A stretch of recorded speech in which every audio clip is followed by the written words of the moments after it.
वालेकुम। उम्मीद और दुआ है आप सब खैरियत से होंगे, मैं भी खैरियत से हूँ। तो असल में सीन कुछ ऐसा है, मैं रात को जब सो रहा होता था तो मैं काफ़ी हॉरर स्टोरियाँ सुनता था। तो मैंने सोचा क्यों ना लोगों से उनकी हॉरर स्टोरियाँ मालूम की जाएँ और फिर अपने यूट्यूब चैनल के ऊपर शेयर की जाएँ। तो फिर मैंने ऐसी पोस्ट लगाई थी रैंडम कि जिसके पास कोई भी हॉरर स्टोरी है या उसके साथ कोई भी हॉरर वाक़या हुआ है तो वो मुझे इस ईमेल के ऊपर सेंड कर दे। तो आपको भी यहाँ पे ईमेल दिख रही होगी। अगर आपके साथ भी कोई ऐसा वाक़या पेश आया है तो मुझे इस ईमेल के ऊपर ज़रूर सेंड करें। तो आइए बढ़ते हैं पहले वाक़ये की तरफ।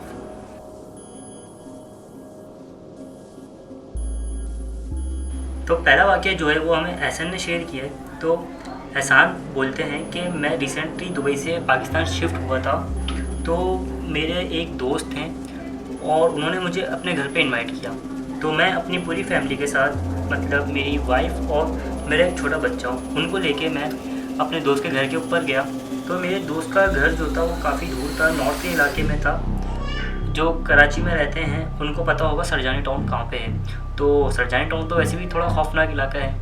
तो एहसान बोलते हैं जब मैं उनके घर के अंदर एंटर हुआ तो मुझे एक कोने के ऊपर बहुत अंधेरा नज़र आया जहाँ कोई लाइट नहीं लगी हुई थी और मतलब वहाँ पे बहुत ज़्यादा अंधेरा था। तो मैंने उनसे पूछा कि वहाँ पे इतना अंधेरा क्यों है। तो उन्होंने बोला ऐसे ही बस वहाँ का बल्ब फ्यूज़ हो गया। तो उन्होंने बहाना बनाया या क्या किया वो वल्लाह आलम, वो जाने, मुझे नहीं पता। तो फिर जब मैं उनके घर के ऊपर बैठा हुआ, मतलब उनसे बातें कर रहा था, तो वाइफ़ और मेरी वाइफ़ और उनकी वाइफ़ थी दूसरे रूम के अंदर और जो मैं और वो थे, साजिद भाई नाम लिखा हुआ वैसे तो इसके अंदर, साजिद भाई और मैं बातें कर रहे थे बैठे हुए। और जो मेरा बच्चा था उसकी उम्र थी 3 साल और उसका नाम था उमर। तो उमर उनके घर के अंदर खेल रहा था। तो उनके कोई बच्चा नहीं था, इस वजह से उमर अकेले घूम रहा था उनके पूरे घर के अंदर। तो उमर एकदम खेलते खेलते गायब हो गया। तो अब मैं 10 मिनट हो गए, उमर नहीं आया मेरे पास। तो मैं समझा मेरी वाइफ़ के पास होगा।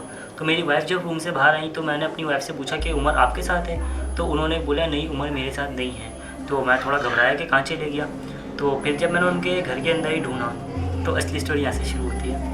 तो जब मैंने उनके घर के अंदर उमर को ढूंढा तो मुझे उमर वही कोने के अंदर खड़ा हुआ दिखा जहाँ पे मतलब बहुत अंधेरा था और कुछ नज़र नहीं आ रहा था वहाँ पे।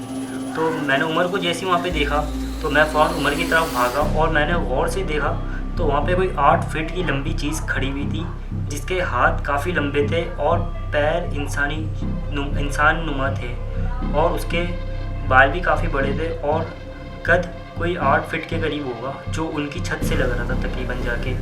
तो वो मेरे बेटे को मुसलसल देखे जा रही थी और हाथ के इशारे से बुलाई जा रही थी। हाथ का इशारा कैसा होगा, ऐसा होगा शायद सही है। तो वो मेरे बेटे को मुसलसल हाथ के इशारे से बुलाई जा रही थी। तो मैंने जैसे ही देखा तो मैंने आवाज़ लगाई, उमर इधर आओ। तो मैं ऐसे ही मतलब वो कर रहा हूँ थोड़ा। तो जब मैंने उसको देखा तो मैंने उसको बोला उमर इधर आओ।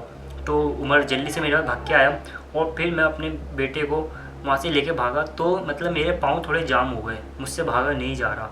तो फिर मैंने आयतुल कुर्सी पढ़ी और जब उस चीज़ ने मेरे ऊपर हमला किया तो बस उसका एक हाथ मेरी कमर के ऊपर लगा था जो कि मुझे उस वक्त फ़ील नहीं हुआ। फिर जब मैं उनके घर में वापस एंटर हुआ, मतलब जो जगह थी वो थोड़ी बाहर थी, मतलब जैसे घर के अंदर घुसते हैं ना, पार्किंग एरिया आता है, तो वो वहाँ पे जगह थी। तो फिर एहसान बोलते हैं कि जब मैं उनके घर के अंदर वापस एंटर हुआ अपने बच्चे को ले गए। तो फिर मैंने रात के 3 बज रहे हैं फिर भी बाइकें जा रही हैं। तो एहसान बोलते हैं फिर जब मैं उनके घर के अंदर एंटर हुआ तो फिर मैंने उनके शौहर से, जिनका नाम साजिद था, मैंने उनसे पूछा कि वहाँ पे क्या चीज़ है, आप कुछ छुपा रहे हैं मुझसे। तो उन्होंने बोला नहीं, वहाँ पे कोई ऐसी चीज़ नहीं है, बस वहाँ का बल्ब जो है वो फ्यूज़ हो गया और आपको कोई वहम हुआ होगा। तो मैंने बोला ऐसा तो कुछ नहीं हो सकता, आप यकीनन कुछ ना कुछ छुपा रहे हैं मुझसे। तो साजिद भाई ने बोला कि नहीं कुछ नहीं छुपा रहा मैं एहसान भाई आपसे, ये बस एक वहम था जो आपके साथ हुआ है। तो मैं इनके घर पे ज़्यादा दिन नहीं रुका और फिर मैं आ गया अपने घर के ऊपर नहीं आया, मतलब जब गाड़ी के अंदर बैठा मैं तो मेरी वाइफ़ को मेरी शर्ट बहुत गीली नज़र आई। असल में मैंने पहनी हुई थी वाइट कलर की शर्ट और वो रेड हो रही थी। तो जब मैंने मेरी वाइफ़ ने जब मेरी शर्ट ऊपर करी तो उसके ऊपर खून लगा हुआ था, बहुत ब्लड निकल रहा था। तो ऐसा लग रहा था किसने नोचा है बकायदा। तो मे बी ये हो सकता है कि जब आप अपने बच्चे को वहाँ से लेके जा रहे हो तो उस चीज़ ने यूँ करके नोचा हो आपको, मतलब पीछे से रोकने की कोशिश करी हो, ये भी हो सकता है। तो फिर जब मेरी वाइफ़ ने देखा तो मेरी वाइफ़ ने बोला कि ये तो खून निकल रहा है आपके, चलो हॉस्पिटल चलते हैं पहले। तो जब हम हॉस्पिटल गए तो डॉक्टर ने बोला कि ये किसने नोचा है आपके बाकायदा। तो मैंने बोला नहीं नोचा नहीं है, लग गई वो। तो फिर मैंने एंटीबायोटिक ली और अल्लाह का शुक्र है मेरे साथ अब तक कोई भी वाक़या नहीं हुआ, और मैंने उनके घर भी जाना छोड़ दिया और उनसे बात भी बहुत कम कर दी, और वो यकीनन उस दिन मुझसे कुछ छुपा रहे थे। तो ये था मिस्टर एहसान का वाक़या। बहुत शुक्रिया एहसान भाई, आपने हमें ये अपनी स्टोरी सुनाई। तो चलें सेकंड स्टोरी की तरफ बढ़ते हैं। बाकी गला मेरा बहुत खुशक हो गया। बाकी यार फर्स्ट टाइम है, अगर थोड़ा अटक के बोल रहा हूँ तो इग्नोर करना, बाकी स्टोरी सुनो आप। तो सेकंड स्टोरी हमें दी है हमज़ा भाई ने लाहौर से। तो हमज़ा भाई बोलते हैं, तो काशन भाई ये वाक़या उस वक्त का है जब मैं कोई 15 साल का था, और 15 साल के बच्चे को इतनी समझ नहीं होती। तो जिस वक्त ये वाक़या पेश आया तो हमारे घर के बराबर में एक घर बना हुआ था जो प्लाट नुमा था, और उसके ऊपर 2-3 कमरे भी बने हुए थे। तो गर्मी का टाइम था, हम लोग अक्सर छत के ऊपर सोया करते थे अपनी पूरी फैमिली के साथ। हाँ, लाहौर में तो वैसे भी ज़्यादातर मतलब छत के ऊपर ही सोते हैं। तो हम लोग जब अपनी छत के ऊपर सोया करते थे रात को, तो मुझे एक दिन रात को अचानक प्यास लगी, बहुत शिद्दत की प्यास।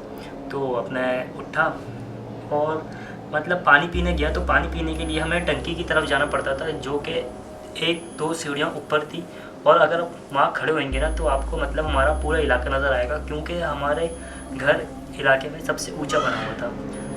सही है। तो फिर जब मैं वहाँ खड़ा होकर पानी पी रहा था तो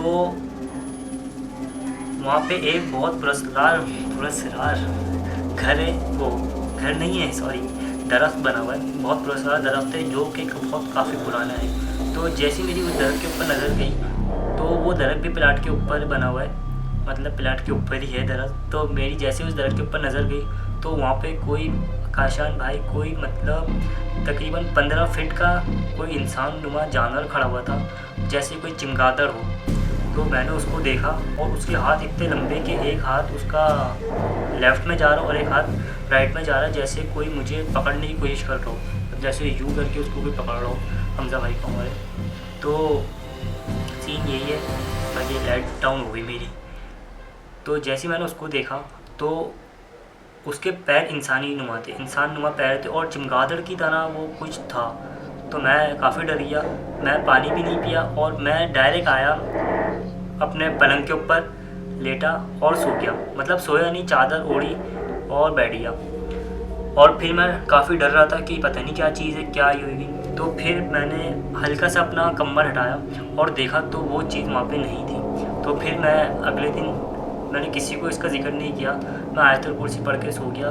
फिर नेक्स्ट डे मैं जब हम लोग छत पे सो रहे थे तो मुझे फिर उस टाइम रात को 3 बजे प्यास लगी। तो फिर जब मैं पानी पीने के लिए उठा और मैंने उसी तरफ झाँक के देखा तो वहाँ पे मुझे कोई भी चीज़ नज़र नहीं आई। मेरे साथ या तो वहम हुआ था या कुछ हुआ होगा। बाकी जब मैंने उसको देखा तो वहाँ पे एक घर, मतलब प्लाट के ऊपर 2-3 रूम बने हुए थे जिसको घर की लफ्ज़ दे सकते हैं हम। तो वो घर के अंदर कुछ आँखें बहुत चमक रही थी, आँखें काफ़ी चमक रही थी उस घर के अंदर। बाकी काशिन भाई यही सीन पेश आया था मेरे साथ। बाकी इसके बाद अल्लाह का शुक्र है मेरे साथ कभी कोई वाक़या नहीं हुआ और हम अभी भी इसी घर के अंदर रहते हैं। बाकी 12 बजे से फजर तक कोई चीज़ नज़र आती है, अगर कभी किसी को देखना हो तो लाहौर आ जाए। बाकी इन्होंने अपना एड्रेस हमें दिया नहीं। तो ये थी आज की स्टोरीज़। उम्मीद करता हूँ आपको पसंद आई होंगी। अगर पसंद आई हो तो चैनल को सब्सक्राइब करें, वीडियो को लाइक करें, और अगर आप अपनी कोई स्टोरी हमें शेयर करना चाहते हैं तो ये हमारी ईमेल है, आप इसके ऊपर अपनी स्टोरीज शेयर कर सकते हैं। बाकी इंशाल्लाह कल मिलेंगे किसी नेक्स्ट एपिसोड के साथ। ओके, अल्लाह हाफिज़।